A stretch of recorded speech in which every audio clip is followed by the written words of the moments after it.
देवा पुरवावी वासना हरिजना सवे भेटी न हो अंग संग तुटी ऐसे आवडते मना देवा पुरवावी वासना तुका म्हणे जिणे भले संत संगष्टणे ऐसे आवडते मना देवा पुरवावी वासना पांडुरंगा करो कथा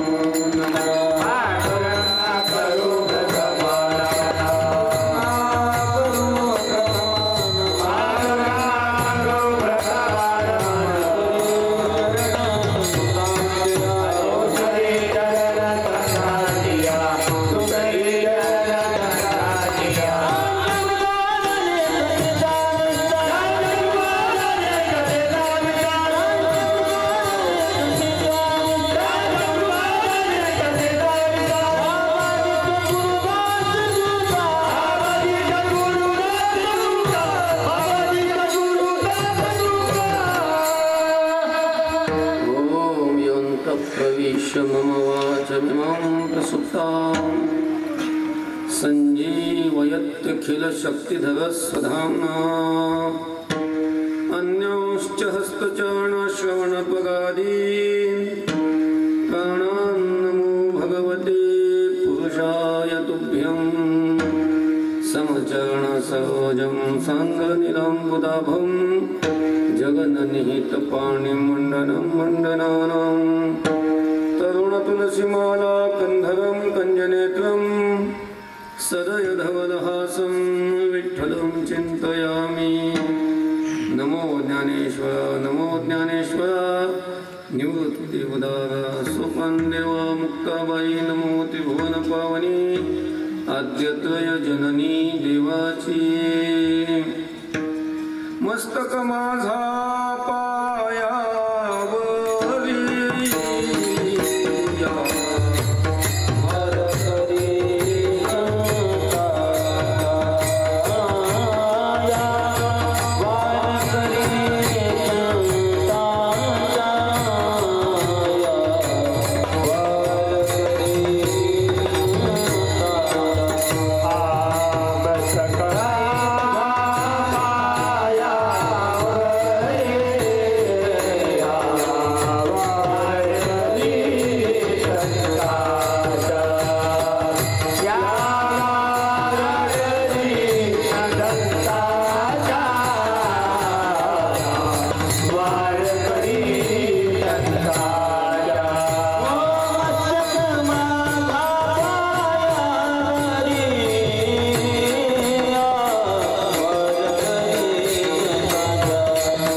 देववसे चित्ती त्याची घडावी संगती ऐसे आवडते मना देवा पुरवावी वासना संत शिरोमणी वैराग्याचे महामेरू श्रीमंत श्री जगद्गुरु तुकोबा या अभंगातून देवाकडे मागणी करतात विठ्ठल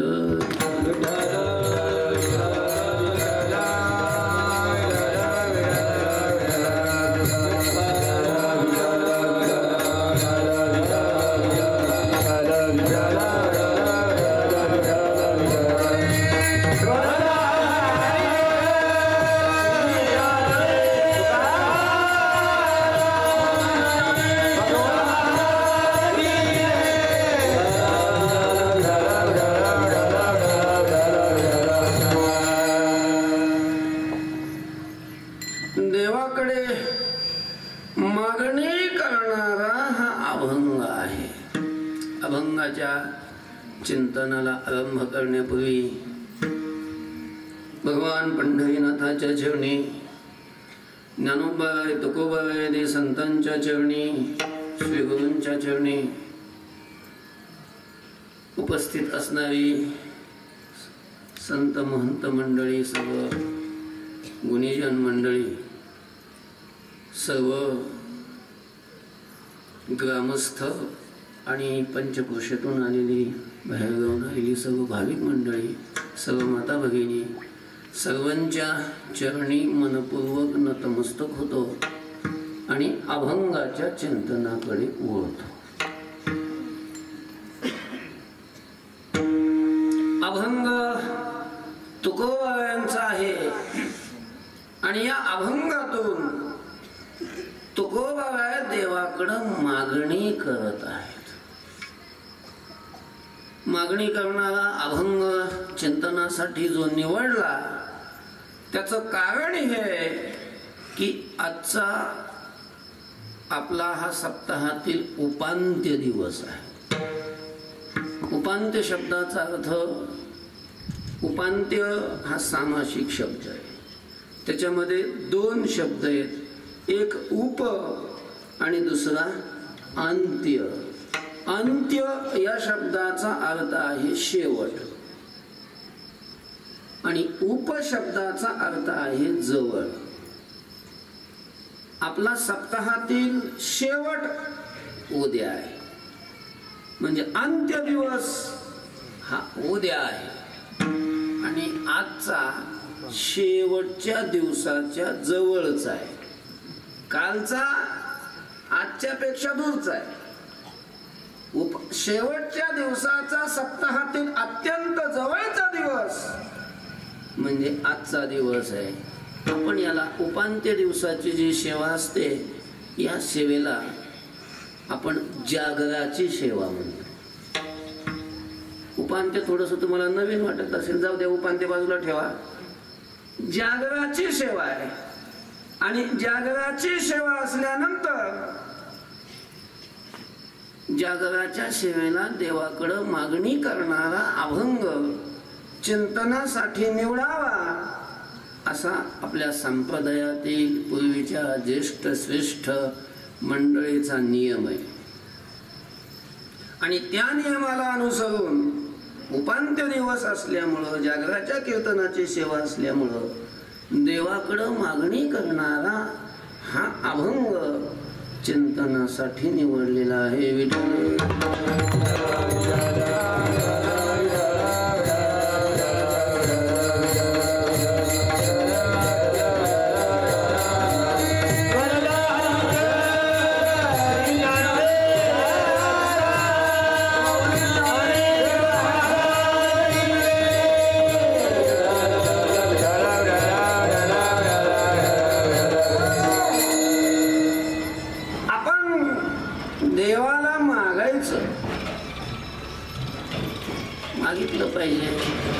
देवाचं सहकार्य घेतल्याशिवाय, देवाकडे प्रार्थना केल्याशिवाय आपण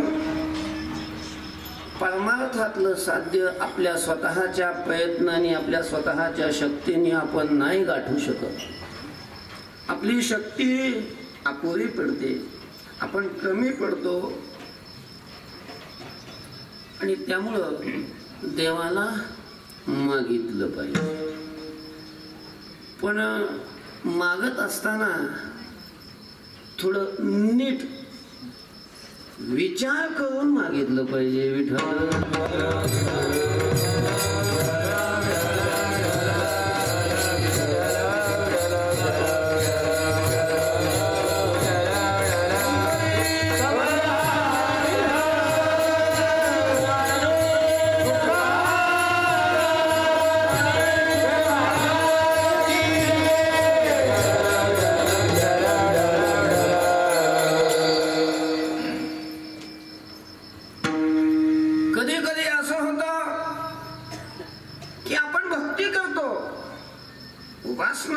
तपश्चर्या करतो आणि तपश्चर्या करून देवाला प्रसन्न करून घेतो आणि प्रसन्न करून घेऊनही आपण ज्या वेळेला देवाकडे मागणी करतो देव प्रसन्न झाला असल्यामुळे तो देतोही.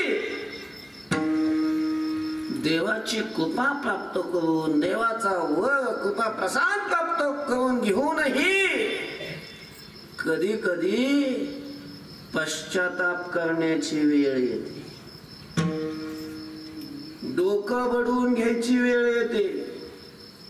आणि ही वेळ जर आपल्यावर येऊ नये असं वाटत असेल तर देवाला मागत असताना अगोदर 1000 वेळेला विचार करावा आणि मग मागावं. विठ्ठल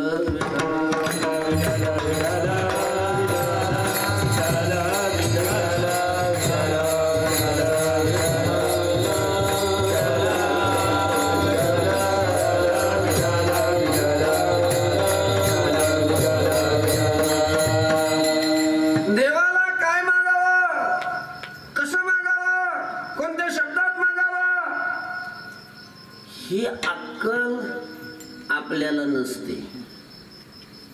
आपण देवाला मागत नाही असं नाही, देवाकडे जात नाही असं नाही, जातो, मागतो, पण आपल्या त्या मागण्याला काही अर्थही नसतो. नीट विचार करून मागणी करावी. बऱ्याच जणांना मागून तो वर प्राप्त करून पश्चाताप होतो. सांगतात की कोणीतरी माणूस गरीब होता, दरिद्री होता, आणि मग गरीब कुणाला हवं वाटत नाही. गरीब बरेच आहेत, नाहीत असं नाही, पण गरिबी कुणाला आवडते का? पण प्रत्येकाला वाटतं काय व्हावं? श्रीमंत व्हावं वाटतं. म्हणजे साधू झाला तरी श्रीमंत साधू व्हावं वाटतं. गरिबी कुणाला आवडत नाही, दारिद्र्य कोणालाही आवडत नाही. कारण दारिद्र्याचं दुःख हे फार भयंकर असतं. जिवंत असून मेल्यासारखी माणसं असतात दरिद्री माणसं. जिवंतोपि मृता पंच व्यासेन परिकीर्तितः दरिद्रो व्याधितो मूर्खो प्रवासी नित्य सेवकः. 5 माणसं जिवंत असून मेल्यासारखे सांगितलेले. त्याच्यामध्ये पहिला नंबर जर कोणाचा असेल तर व्यास सांगतात दरिद्रो.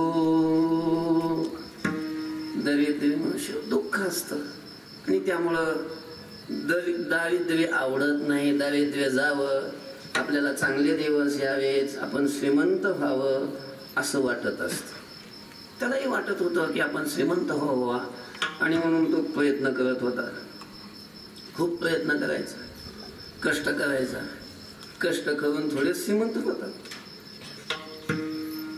त्याला काय मिळत बसना. मित्राजवळ आपली गाथा त्यानं व्यक्त केली. मित्राला दया आली. मित्राला सांगितलं अरे बघ, हे बघ, असं कोणी आज काय कोणी कष्ट करून श्रीमंत होत नाही. तो असं कधी श्रीमंत होणार? मग एक काम काय करू, तू तपश्चर्या कर. कारण आपल्या राजात जे धन प्राप्त होत असतं ते प्रारब्धाने प्राप्त होत असतं. आणि तुझ्या प्रारब्धात जर दारिद्र्य असेल, अख्खं आयुष्यभर जरी कष्ट केलं तरी तुझं दारिद्र्य संपणार नाही. मग हे प्रारब्ध बदलण्याची शक्ती फक्त ईश्वरात आहे, देवात आहे. तू देवाला प्रसन्न कर. भगवान शंकर लवकर प्रसन्न होतात. तू त्यांना प्रसन्न कर. ते तुला प्रसन्न झाल्यानंतर तुला वर देतील, तुझं दारिद्र्य जाईल. त्याला पटलं. ते गेला, घरी आला, विचारलं जाऊ का म्हणून तपश्चर्या करायला. बऱ्याच जणांना विचारल्याशिवाय जाता येत नाही ना, त्याच्यामुळे विचारलं आणि विचारून गेला. तपश्चर्या केली. लवकरच काय झाला, देवही प्रसन्न झाला. लोक पुढं उभा राहिला. भोळा बाबा येतो आणि सांगितलं वरम ब्रूहि वत्स, मी तुझ्यावर प्रसन्न आहे. काय हवंय तुला? वर माग. काय हवंय? त्यांनी डोळे उघडले, पाहिलं कोण आहे तर भगवान शंकर. एवढा आनंद झाला त्याला. साष्टांग दंडवत घातले, हात जोडले, डोळ्यात अश्रू आले, वाणी गदगद झाली. प्रभू प्रसन्न आहात तुम्ही माझ्यावर? अरे हो, तुझ्या तपश्चर्याला पाहून प्रसन्न झालेलो आहे. माग तुला काय हवंय? देवा खरंच खरंच प्रसन्न आहात का? अजून तपश्चर्या करू? अरे आता काय तपश्चर्या करायची गरज नाही. माग, तुला वर देण्यासाठीच मी आलेलो आहे. एवढा आनंद. पण भगवान शंकराने सांगितलं माग, पण एका वाक्यात मागायचं. पण कसं? एका वाक्यात मागायचं. भली लांब लचकी आधी नाही सांगायची,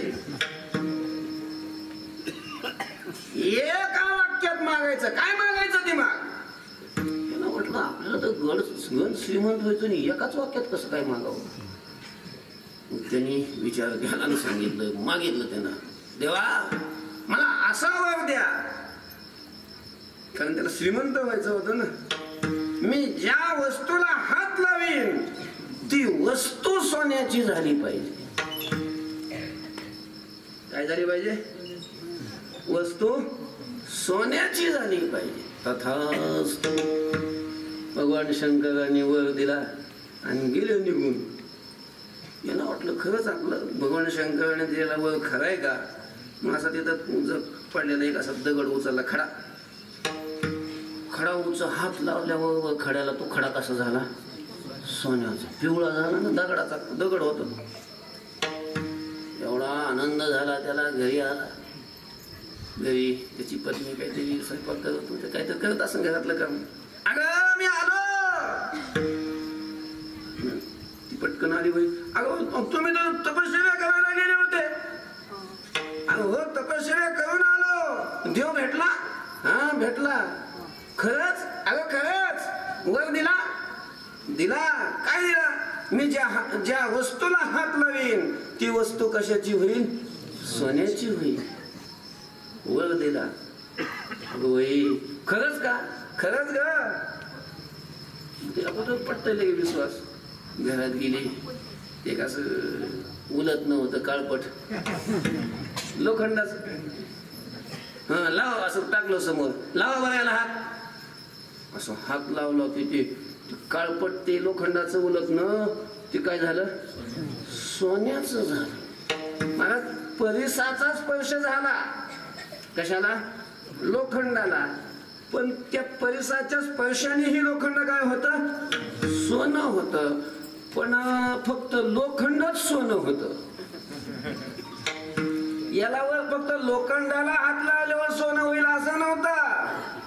ज्या वस्तूला हात लावेल ती वस्तू काय होईल? सोन्याची. फक्त लोखंडच नाही, कुठल्याही वस्तूला हात लावला की ती वस्तू काय होणार? सोन्याची. खरंच बाई एवढा तिला आनंद झाला. गेली घरात आणि मग काय ताटण, वाट्यान, तांबेन, परातीन, गिलास, कपशा काही लागली ना लावायला. ते म्हटलं अगं हा वर काय मला आजच्या दिवसापुरता नाही, हा मरेपर्यंत आहे. कधीही हात लावता येईल. पण मी इतक्या दिवसापासून तपश्चर्या केली. तिथं वारण्यात जाऊन, वनात जाऊन, तिथं काय जेवायला नव्हतं, काय नव्हतं, नुसती झाडपाला खाऊन मी तपश्चर्या केली. पाहुण्या झाडे वरबडवरी पाला. आणि आता भूक लागली, तू इतक्या दिवसांनी आलो जेवायला तरी वाढ. खरंच बाई माझ्या लक्षातच नाही. आणि गेली. पहिला स्वयंपाक होता काही ताटा, भाकरी बिकरी भाजी बिजी होती. ताट केलं. कधी पाठ टाकीत नव्हती बसायला, पण पाठ टाकला बसायला. चौरंग ठेवलं समोर. ताट भाजी भाकर काय असेल ती ताटात वाढली.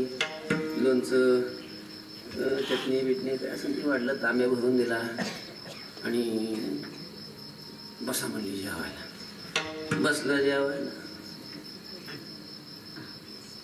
आता त्याला काही रे वारकरी नव्हता, काय नव्हता, ते काय संस्कार नव्हते, काय मध्ये पाणी बिणी भेवायचं. बसला म्हणजे लगे त्यानं असं ताट थोडं पलीकडं होतं म्हणून असं पुढं घ्यावं म्हणून थोडंसं ताटाला हात लावलं आणि पुढं ओढलं ताट. ताटाला हात लावल्याबरोबर ताट कशाचं झालं? सोन्याचं. नुसतं ताट झालं असतं तर काय बिघडलं नसतं. पण नुसतं ताट नाही झालं. ताटात ठेवलेली भाकर, त्याच्या ताटात असणारी वाटी, त्या वाटीत असणारं लोणचं, जे काही भाजी, जे काही काय चटणी बिटणी होतं, म्हणजे ताटात जे काही होतं त्याच्यासह ताट कशाचं झालं? सोन्याचं. आता काय सोनं खाईल? जाऊ द्या म्हटलं आता ताट आता काय खावं म्हणून त्याला पाणी तरी पिवा म्हणून बाजूला तांब्या होता. तांब्याला हात लावला तर आतल्या पाण्यासह तांब्या काय झाला? सोन्याचा. आता काय नुसतं सोनं पी, सोनं पिता येत? लहान पोरग होतं घरात, बाबा बाबा बाबा बाबा बाबा करत यायला लागलं. ते तिनं पाहिलं हे ताट सोन्याचं झालंय, तांब्या सोन्याचं, पाणी सोन्याचं झालंय, आणि पोराला जर हात लावला तर पोरग जर सोन्याचं झालं तर काय करता? पटकन त्या बाईने उचललं आणि त्याला लांब दूर घेऊन अजून जवळ नाही आली.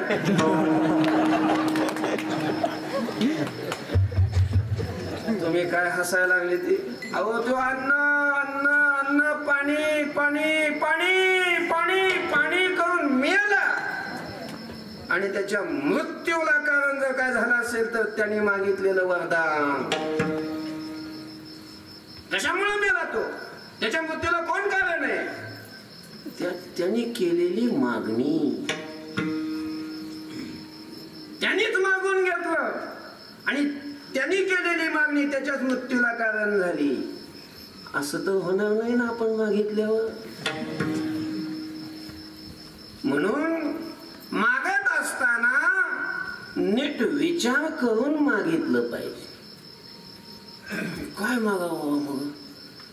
मग आपल्याला कळत नाही ना, ती बुद्धी आपल्याला नाही ना.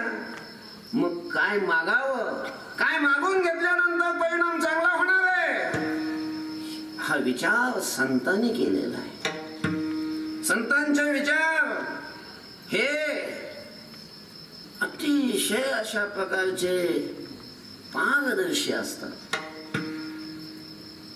कारण संत हे सर्वज्ञच असतात. जवळजवळ प्रथमभया प्रज्ञा त्यांना प्राप्त असते. भूत भविष्य वर्तमान ह्या सगळ्या गोष्टी त्यांना कळतात. काय मागावं, काय नाही मागावं, काय मागितल्यानंतर त्याचा परिणाम काय होणार आहे, ह्या गोष्टी संतांची बुद्धी जाणत असते. आणि म्हणून आपल्याला जर देवाला मागायचं असेल, आपल्याला काय वाटतं ते मागायचं नाही. आपल्याला काय हवं वाटतं, कारण आपल्याला आपल्या हवं वाटण्याला त्याला काही अर्थ नसतो. मग संत जे मागतात, संतांनी जे देवाला मागितलं तेच आपण देवाला मागायचं असतं. त्याचीच मागणी आपण करायची असते. आपण हे देवाला मागायचे ना. आज मागणीचा दिवस आहे, मागणीचा दिवस आहे. मागा, अवश्य मागा. देवाच्या समोर पदर बसवा, हात जोडा, प्रार्थना करा आणि मागा देवाला. देव देईल, पण काहीतरी नका मागू. मग संतांनी जे मागितलं ते मागायचं. तुकोबारायांनी जे मागितलं ते मागायचं. काय मागतात तुकोबाराय? अभंगाच्या द्वितीय चरणाच्या उत्तरार्धामध्ये देवा पूर्वावी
देवा पुरवावी वासना. तुकोबा देवाकडं ही मागणी करतात. आपणही देवाकडे हीच मागणी करायची. देवा आमची वासना पूर्ण कर. पण वासना आपल्या मनात जे ती वासना पूर्ण कर असं नाही. मग तुकोबारायांच्या मनात कोणती वासना आहे ती वासना जाणून घ्यायची आणि ती वासना आमची पूर्ण कर असं म्हणायचं.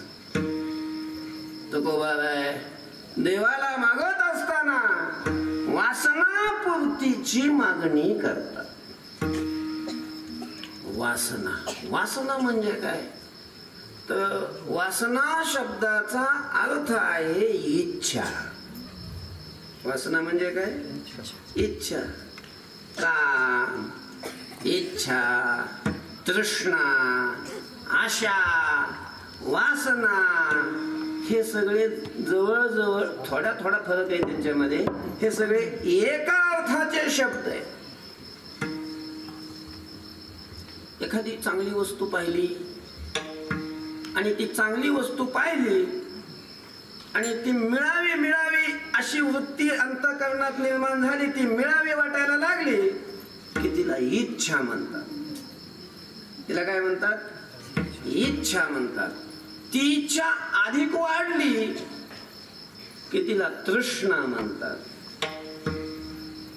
ती वाढतच गेली खूप खूप वाढली. ती वस्तू थोडी मिळाली तरी अजून मिळावी वाटायला लागली. अशी ती मिळाली तरी अजून वाढतच चालली. ती तिला आशा म्हणतात.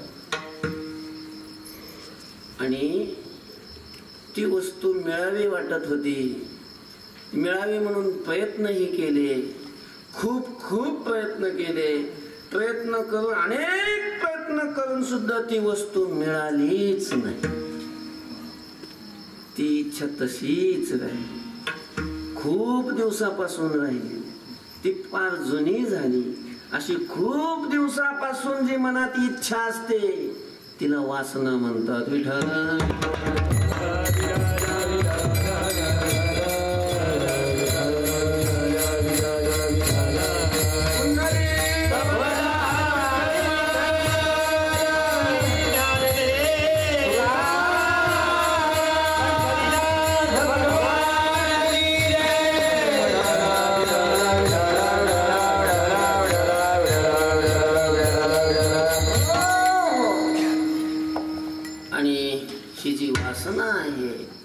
इच्छा ही माझी पूर्ण करावी.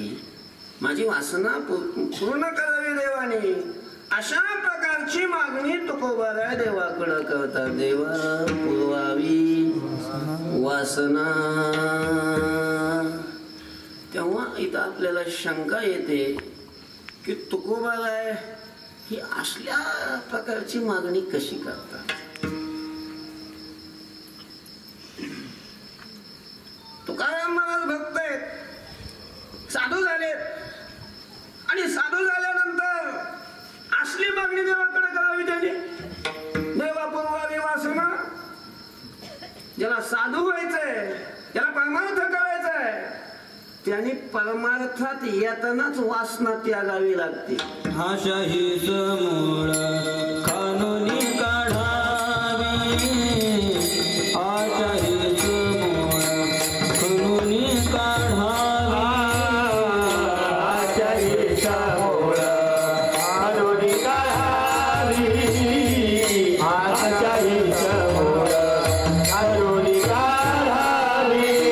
आशाहीच मूळ कानूनी काढावी.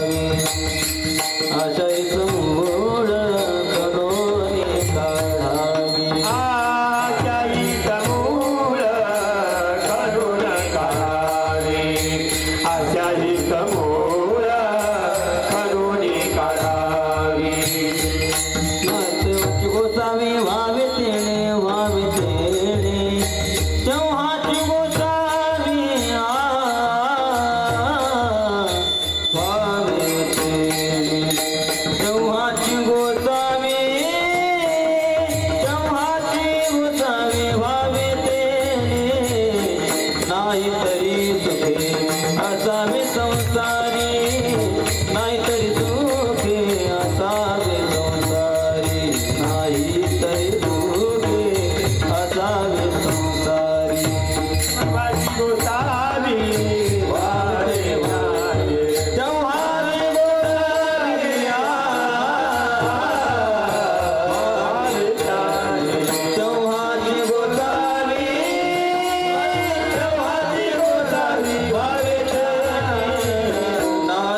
दिवसावी म्हणजेच परमार्थिक. त्याने तेव्हाच व्हावं. अगोदर आशा कापून काढावी नाही, खांदून काढावी, खांदून. कारण कापली तर पुन्हा फुटते. झाड आपण जर कापले तर पुन्हा एका जागेवर नाही 10-5 जागेवर फुटतात. नवीन त्यांना अजून जोम असतो. तसं आशा जर कापली, आशा म्हणजेच वासना, तर पुन्हा अजून अशा प्रकारचं मोठं रुंदावते, जाड होते अजून. त्याच्यामुळं तुकोबाने खांदून काढावी असा शब्द वापरलेला आहे. आशा ही अंतःकरणातली उपटायची, फेकून द्यायची आणि मगच त्यांनी परमार्थात यावं. जर असं दुसऱ्याला सांगतात आणि स्वतः परमार्थात येऊन देवाला मागताना वासना पूर्ण करावी म्हणून मागतात, हे कसं? अशी कदा तुम्हाला शंका आली की नाही? अशी काही अशी ही शंका आहे की जर परमार्थात येताना वासना ठेवायचीच नसते.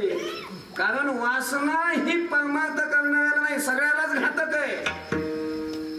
आजपर्यंत आपला घात जर कुणी केला असेल तर कुणी केलेला आहे? तो या वासनेनंच केलेला आहे. भयंकर ही वासना. आपण एवढी जी दुःख भोगतो, पुन्हा पुन्हा जन्मतो, पुन्हा पुन्हा मरतो, पुन्हा पुन्हा जन्मतो, मरतो, जन्मतो, मरतो. ही जन्माला लावणारी आणि मरायला लावणारी जर कोण असेल तरी तपोबळी जन्मधारी, तरी तपोबळी जन्मधारी, तरी तपोबळी जन्मधारी, तरी तपोबळी जन्मधारी. वासनेचा संग होय अंधकारी, तरी तपोबळी जन्मधारी, तरी तपोबळी जन्मधारी, तरी तपोबळी जन्मधारी. वासनेचा संग होय अंधकारी, तरी तपोबळी जन्मधारी, तरी तपोबळी जन्मधारी, तरी तपोबळी जन्मधारी.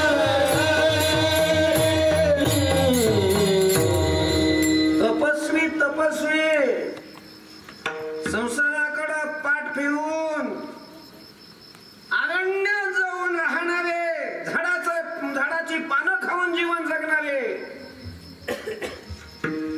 सगळ्या राज्याचा त्याग करून गेलेले असे सुद्धा महात्मे अरण्यात सगळ्या जगाचा त्याग करून चक्रवर्ती राजे, भीक मागून खाणारे नाही, सगळ्या सम्राट राजे असणारे हे लोक सगळ्या राज्यावर लाथ मारून अरण्यात जाऊन राहिले चिंतन करत. आणि त्यांच्याही मनात वासना आली तर त्यांचा घात झाला. राजा भरता सांगे वासनेनं घात केला. ही वासना फार जन्म घेणे लागली. वासनेच्या संगी पुन्हा त्याला जन्म घ्यावा लागला. हरणाच्या जन्माला जावं लागलं. हरणाच्या. मग हा घात कोणी केला? वासने. वासना पारमार्थिक मनुष्यानं अंतःकरणात ठेवायचीच नसते, त्याला फेकून द्यायचं असतं. आणि तुकाराम महाराज देवाला प्रार्थना करायला लागले, मागणी करायला लागले की देवा तुम्ही माझी वासना काय करा, पूर्ण करा. हे तुकाराम महाराज मागा. आणि तुम्ही आम्हाला लागले सांगायला की तुकाराम महाराजांनी जसं मागितलं. अरे वाचेली.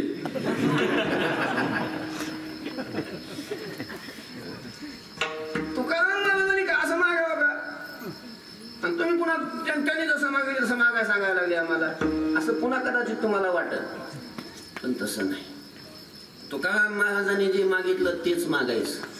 मग तुकाराम महाराज असं कसं काय मागतात? तर त्याचं उत्तर असं आहे, तुकोबा वासनापूर्तीची मागणी जरी करत असले तरी वासना दोन प्रकारची.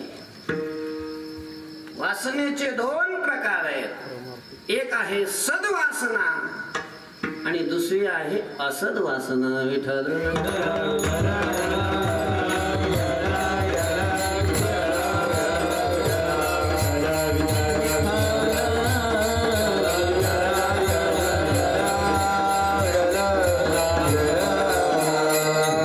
सदवासना कशाला म्हणतात आणि असद वासना कशाला म्हणतात? काय ती सद्वासना आणि असद्वासना नंतर बघू. सत कशाला म्हणतात आणि असत कशाला म्हणतात हे लक्षात घ्या अगोदर. लय अवघडत नाही जात. कारण सत म्हटलं की मग ते सगळे लक्षण अभाव प्रतियोगित्व सत्यत्व मानकत्व ते सगळं आलं त्याच्यामध्ये. एवढं असलं नाही सांगत. सत म्हणजे जे कधीच नष्ट होत नाही. आपल्या समजायला भाषा सांगतो. जी वस्तू केव्हाही नष्ट होत नाही, जी मरत नाही, अविनाशी जी वस्तू आहे तिला सत म्हणतात. आणि जी विनाशी वस्तू आहे, नष्ट होणारी जी वस्तू आहे तिला काय म्हणतात? असत म्हणतात. आणि या जगामध्ये फक्त देव सोडला, परमात्मा सोडला तर बाकीच्या सगळ्या वस्तू ह्या कशा आहेत? असत आहे. अविनाशी सद्रूप फक्त कोण आहे? देव आहे. तुका म्हणे तुझी खरा हिरवागा पसारा, हिरवागा पसारा, हिरवागा पसारा.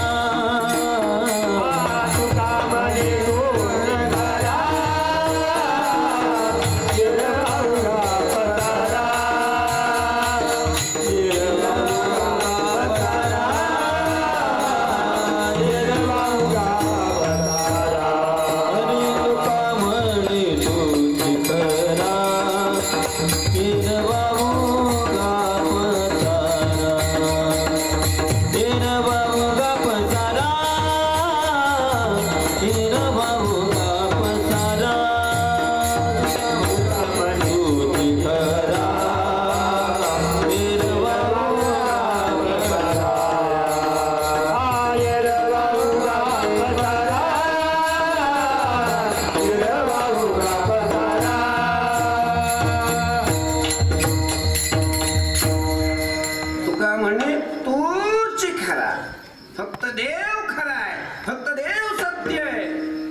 सत्य तू सत्य तू सत्य तू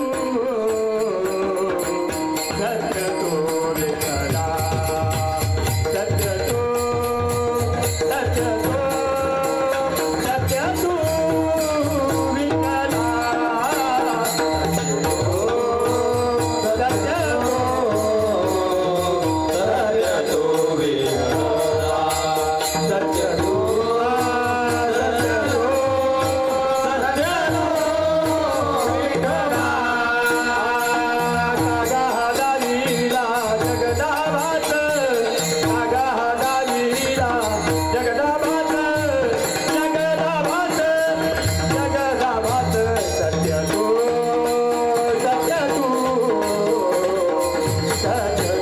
विठ्ठला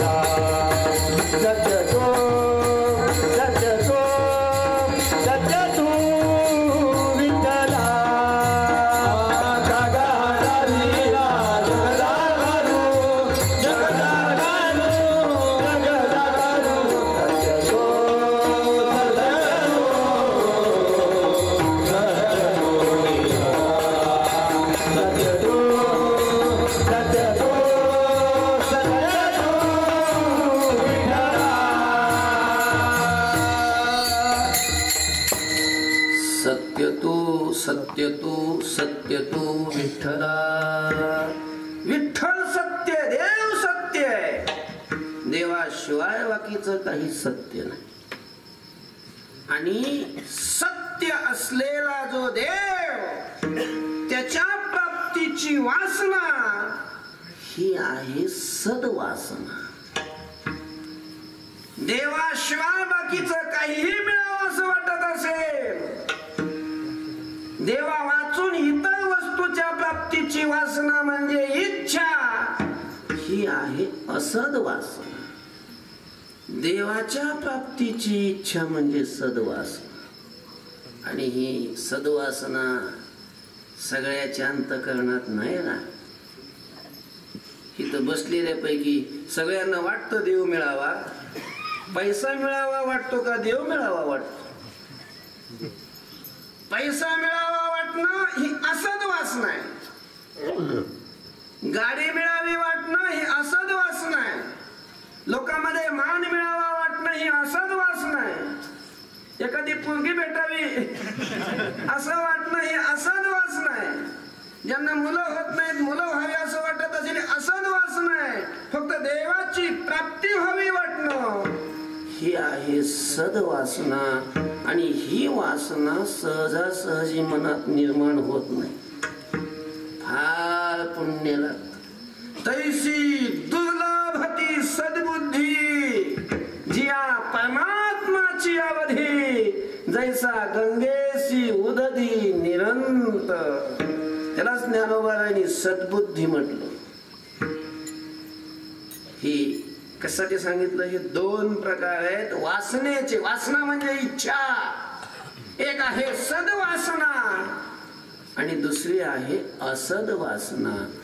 तर अनर्थाला कारण असणारी, नरकात घेऊन जाणारी, दुःखाला कारण असणारी जी वासना आहे ती असद वासना आहे.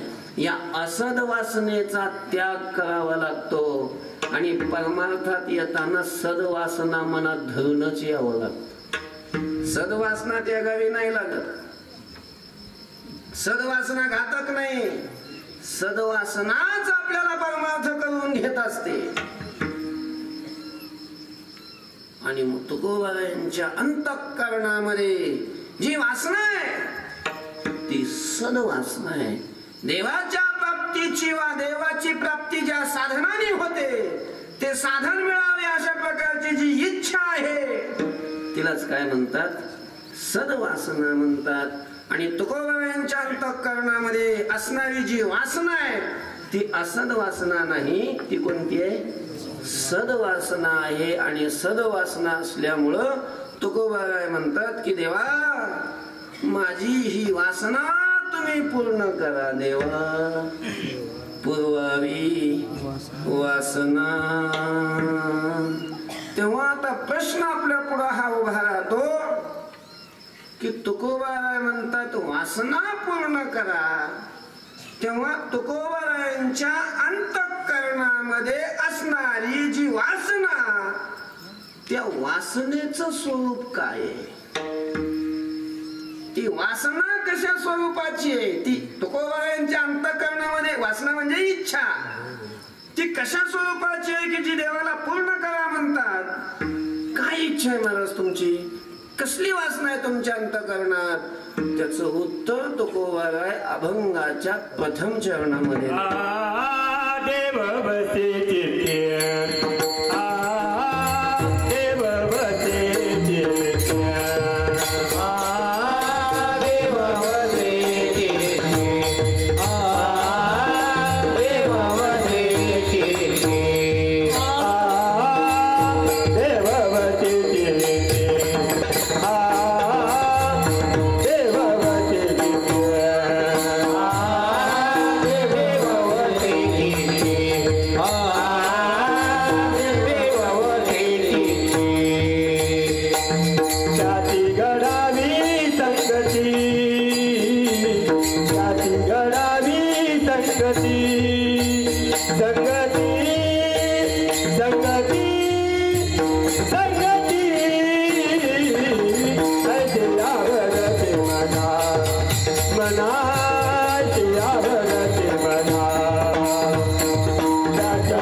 चित्ती त्याची घडावी संगती.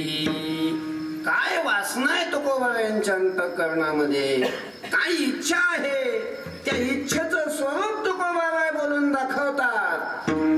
त्याची घडावी संगती ही इच्छा आहे. अशा प्रकारची ही वासना आहे की मला त्यांची संगती घडावी, ही इच्छा आहे. आणि ही इच्छा तुम्ही, ही वासना आहे आणि ही तुम्ही पूर्ण करा. मला त्यांची संगती द्या, हा म्हणण्याचा भाव आहे. त्यांची संगती घडावी असं तुकोबाराय बोलतात. तेव्हा संगतीची इच्छा तुकोबारायांना आहे. पुन्हा आलं तिथं संगती मागतात. ही संगती आपल्याला सुद्धा आहे ना, संगतीकडे दुर्लक्ष करून चालत नाही. संगतीकडे मनुष्यानं दुर्लक्ष करू नये. जीवनामध्ये संगतीमुळेच मनुष्याचा उद्धार होतो आणि संगतीमुळेच मनुष्याचं पतनही घडतं. पतन उद्धार संगाचा महिमा, पतन उद्धार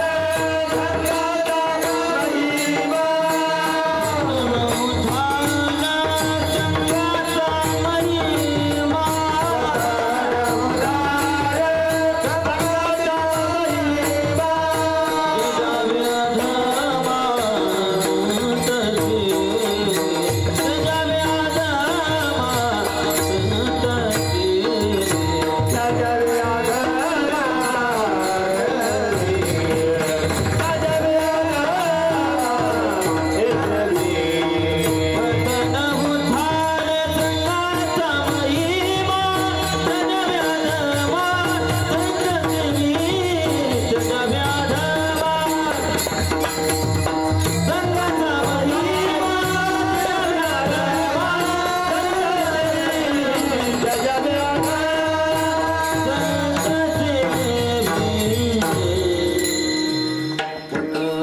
उद्धार संगाचा महिमा, संघाचा महिमा, संगती ही एवढी महत्वाची.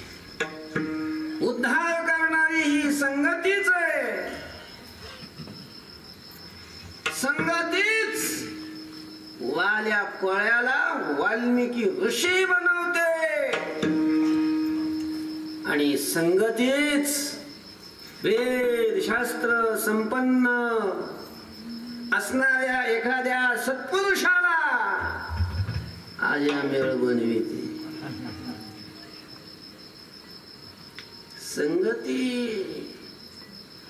संगतीला सामान्य अशा प्रकारचं लेखू नये.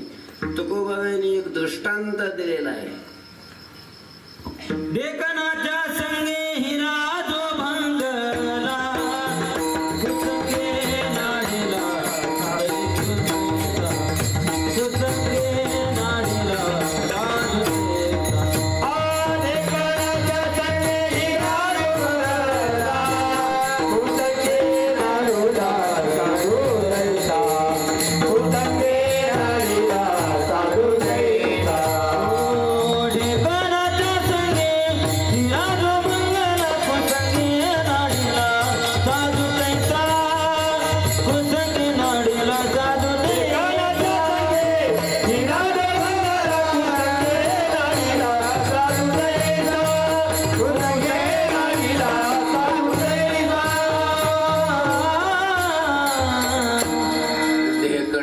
संगे हिरा जो बंगला. देखून माहितीये ना, जुन्या माणसाला माहिती. आता बहुतेक सगळे सिमेंटाचे दिवस झाले तिकडे खेडेपाड्याने सुद्धा. जुनी लाकडाची घरं ज्या वेळेला होती ना, लाकडाच्या मातीच्या घरामध्ये त्यावेळेला ती ढेकणं असायची किडा. पण त्याचा महिमा असा आहे की त्या ढेकणाच्या संगतीचा हिरा आला. हिरा म्हणजे संध्याकाळी त्याला रस्ता पुरत नाही घरी येताना, तो हिरा नव्हे.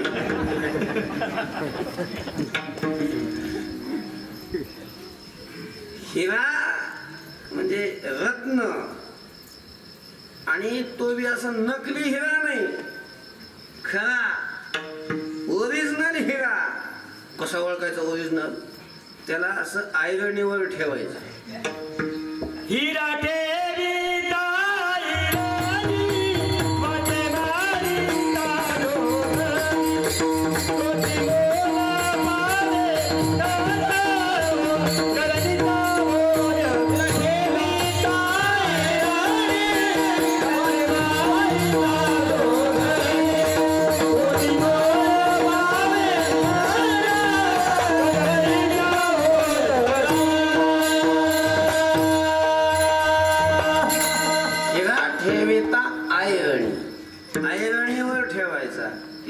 आयरन असते ना, आणि त्याच्यावर घणाने मारायचं.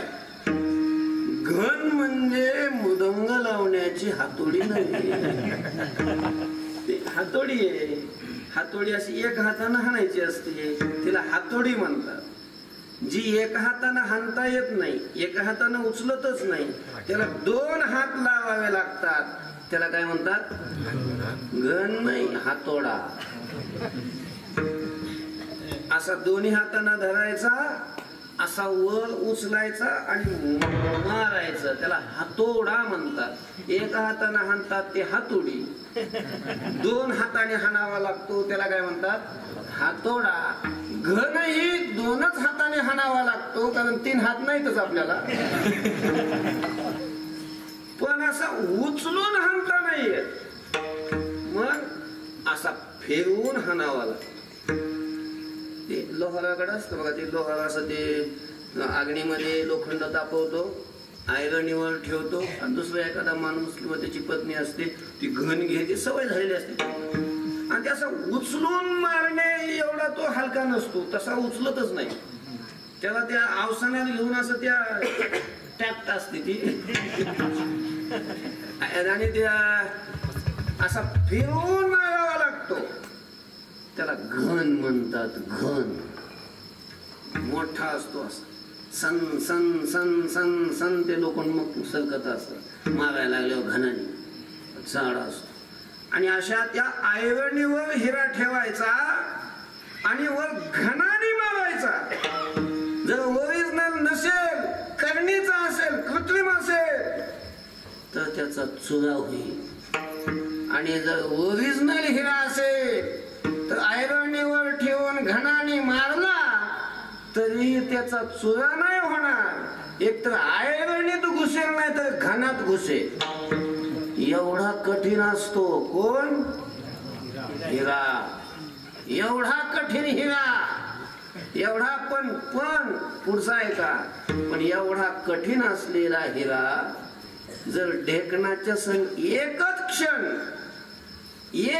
क्षण ढेकणाच्या संगतीत गेला, करणीचा काय ढेकणाच्या संगी हिरा जो त्याच पाणी होऊन जात. पाणी जो घनाने फुटत नाही, ढेकणाच्या संगतीत गेलं की त्याला नष्ट होऊन जात, पाणी होऊन जात त्या हिऱ्याच. कशामुळं? संगतीमुळं. संगतीला सामान्य समजू नका. आपण संगतीला काही एवढं आपण मनावर घेतच नाही. माणसाने चांगल्याची संगती करावी.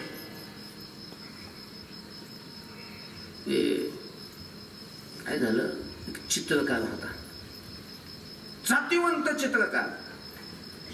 आता मोबाईल बिबाईल फोटो बिटो थोडस डिजिटलचं युग आहे ना, त्याच्यामुळं जरा ते चित्रकला वाले लोक आहे ना थोडेसे मागे पडले.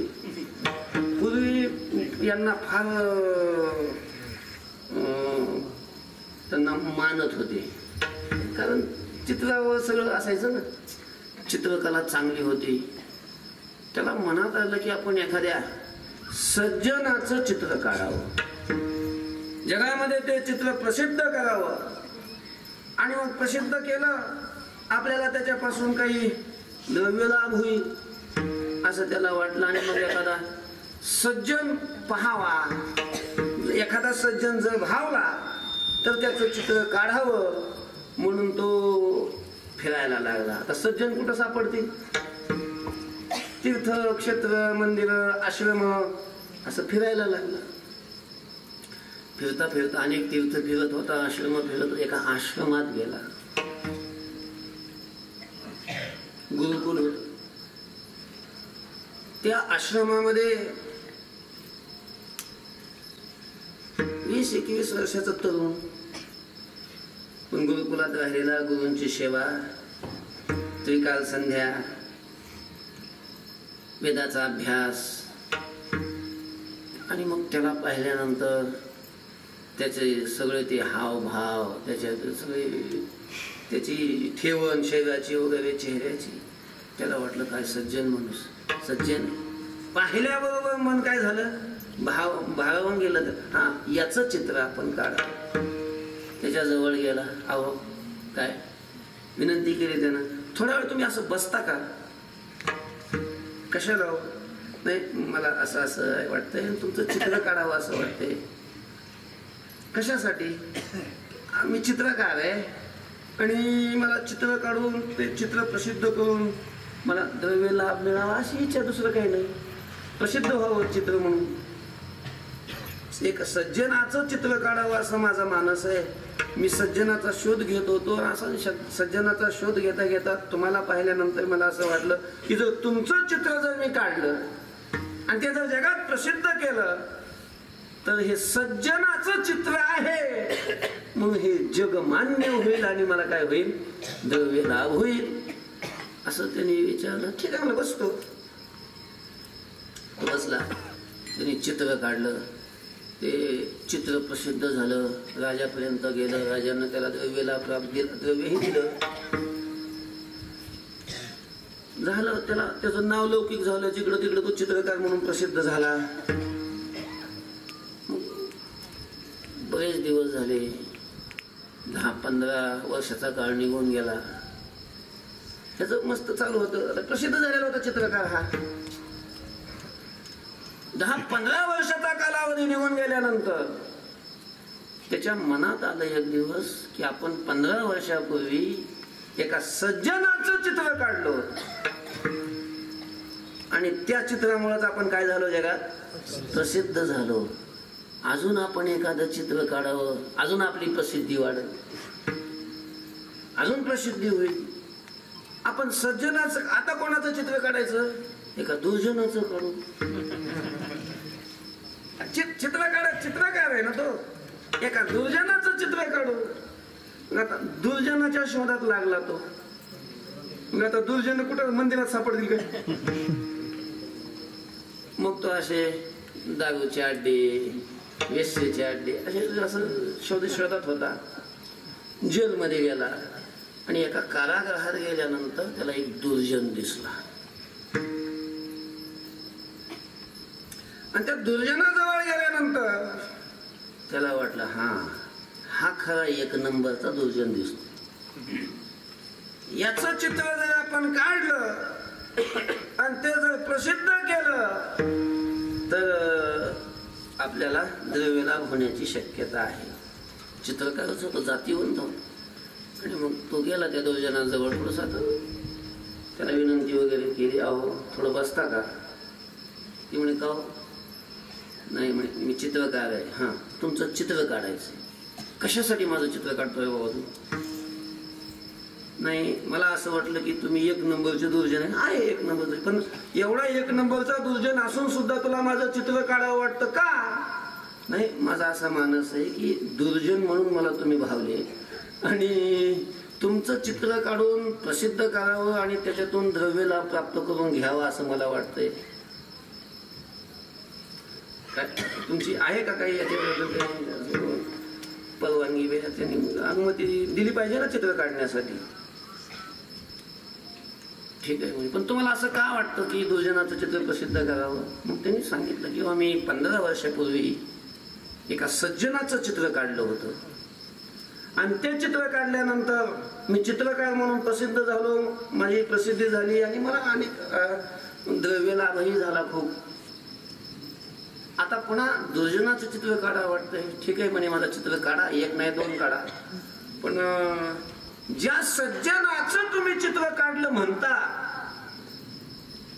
आणि ज्या चित्रामुळे तुम्ही प्रसिद्ध झाले त्या सज्जनाचं चित्र मला दाखवता येईल का तुम्हाला? दाखवता येईल म्हणे. पिशवी होती जवळ, पिशवीत चित्र होत असते. लगेच ते चित्र काढलं आणि त्याच्या समोर ठेवलं. त्याच्या समोर ते चित्र ठेवल्यानंतर तो दुर्जन, एक नंबरचा दुर्जन, त्या चित्राकडे पाहून ढसढसा रडायला लागला. त्याला वाटलं काय झालं वा, ह्यांचा कोणी संबंध आहे का, कोणी पाहुणा आहे का, काय काय काय त्याला लक्षात येईना त्या चित्रकाराला. का हो म्हणे, चुकलं का माझं काही? तुमची जर इच्छा असेल की माझं तुमचं चित्र काढायचं नाही तर मी कॅन्सल करतो वा, रद्द करतो, तुमचं चित्र नाही काढीत. पण तुम्हाला रडायला काय झालं एवढं? का रडायला लागले तुम्ही? हा कोणी तुमचा संबंध आहे का, भाऊबिऊ आहे का, कोणी पाहुणा आहे का, कोणी मित्र आहे का, काय रडायला काय झालं? नाही, हा कोणी सोयरा नाही, कोणी भाऊ नाही, कोणी नाही. मग तुम्ही 15 वर्षापूर्वी ज्या सज्जनाचं चित्र काढलं होतं तो सज्जन मीच आहे. तो सज्जन कोण आहे? मीच आहे.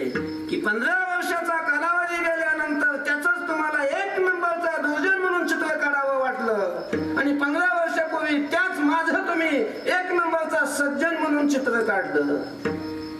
तो मीच आहे. मग हे कसं काय घडलं? संगती विठ्ठल.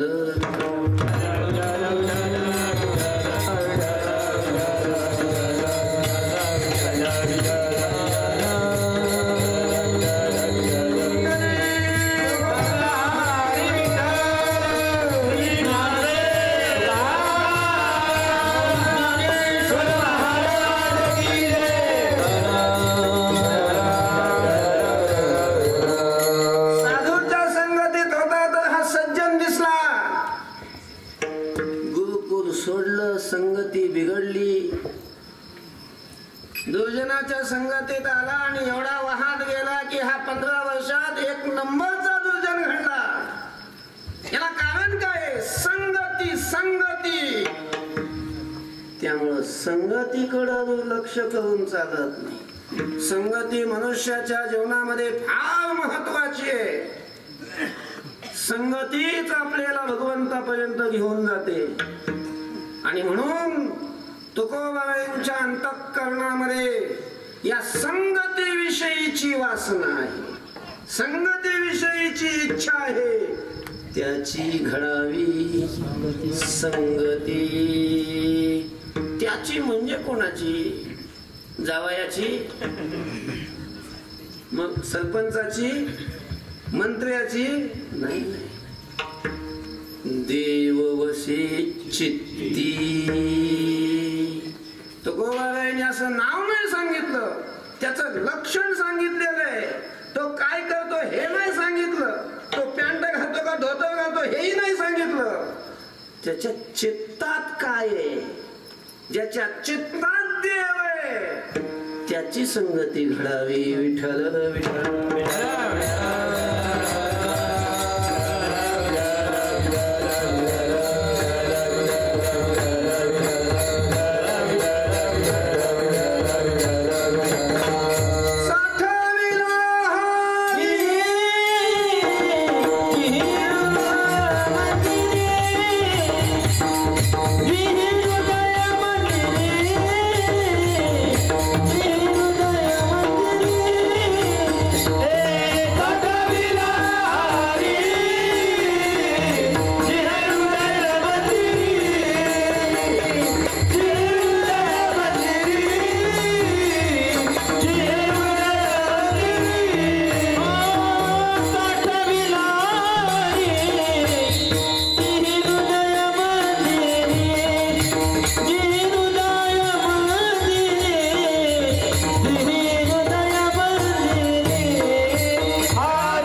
साठविला हरी जी हृदय मंदिरी.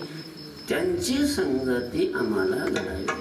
ज्यांनी आपल्या हृदयरूपी मंदिरामध्ये हरी साठवलेला आहे, देव साठवलेला आहे. साठविला दाता त्रिलोक्याचा, साठविला दाता त्रिलोक्याचा, साठविला दाता त्रिलोक्याचा. जगताची माता धन्याचा पिता, साठविला दाता त्रिलोक्याचा, साठविला दाता धन्याची माता धन्याचा पिता, साठविला दाता त्रिलोक्याचा, साठविला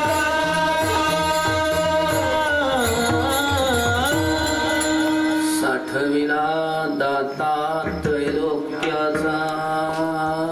असे जे की ज्याने आपल्या हृदयामध्ये अंतःकरणामध्ये देवाला साठवलं, देव ज्याने आपल्या हृदयामध्ये आणला, हृदयबंदी खाना केला, आत विठ्ठल ओढला. ज्यांच्या चित्तात देव आहे, ज्यांच्या चित्तात संसार आहे, अशाची संगती नको देऊ देवा आम्हाला. अशा लोकांची संगती घडू नये ज्यांच्या चित्तात देव आहे. जे कुठं राहतात तो प्रश्न नाही, देवाजवळ राहतात का देवा मंदिरापासून दूर राहतात तोही प्रश्न नाही, आळंदीला राहतात का पंढरपूरला राहतात का उसात राहतात तोही प्रश्न नाही. ते राहतात कुठं का राहत असणार, फक्त त्यांच्या चित्तात कोण पाहिजे, देव पाहिजे. देव. बरेच लोक देवाजवळच असतात रात्रंदिवस, पण चित्तात देव नसतो. देवाकडं कोण येतंय त्याच्याकडेच लक्ष जास्त. आम्हाला संगती देत असताना देवा त्यांची घडावी अशी इच्छा. कशी? ज्यांच्या चित्तात देव आहे. देव वसे चित्ती. वेळ झाला आता चिंतनात नाही, 11 वाजता घेत. त्याची घडावी संगती देवा, हेच मला आवडत. ऐसे आवडते मना देवा घडावी वासना. आणि तुकोबा यांची अजून काय इच्छा आहे अभंगाच्या तृतीयेच्या? हरिजना सवे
भेट व्हावी.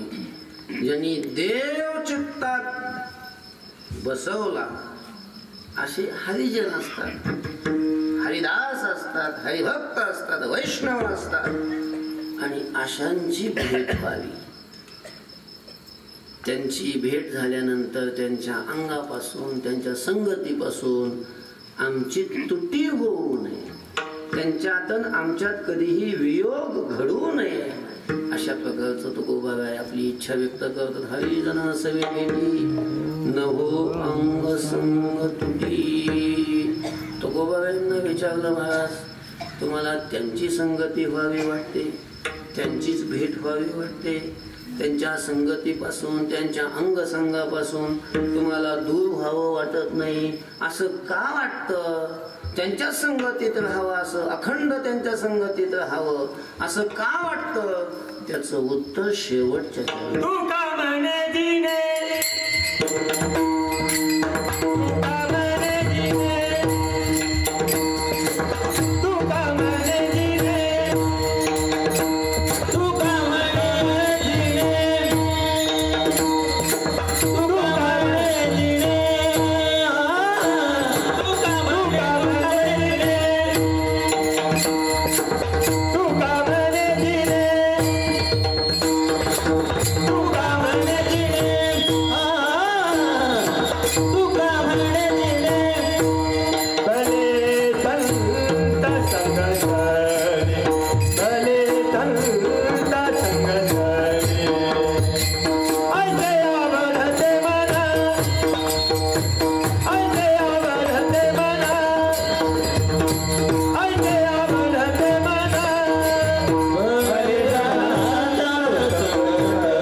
संगष्टनी तुकोबा म्हणतात. तुका म्हणे संत संगष्टनी जिने भले. संतांच्या संगतीमध्ये जगणं हे कसं आहे भलं आहे. भलं भलं म्हणजे चांगलं. आणि संत संगती वाचून जे जगणं आहे ते व्यर्थ अशा प्रकारचं पशवादिकासारखं जगणे. म्हणून मनुष्याने संतांच्या संगतीमध्ये आपलं जीवन व्यतीत करावं. संतांच्या संगतीत जगावं. संतांच्या संगती वाचून मनुष्याने आपल्या जीवनाचा वेळ घालवू नये. म्हणून तुकोबा देवाकडे मागणी करतात.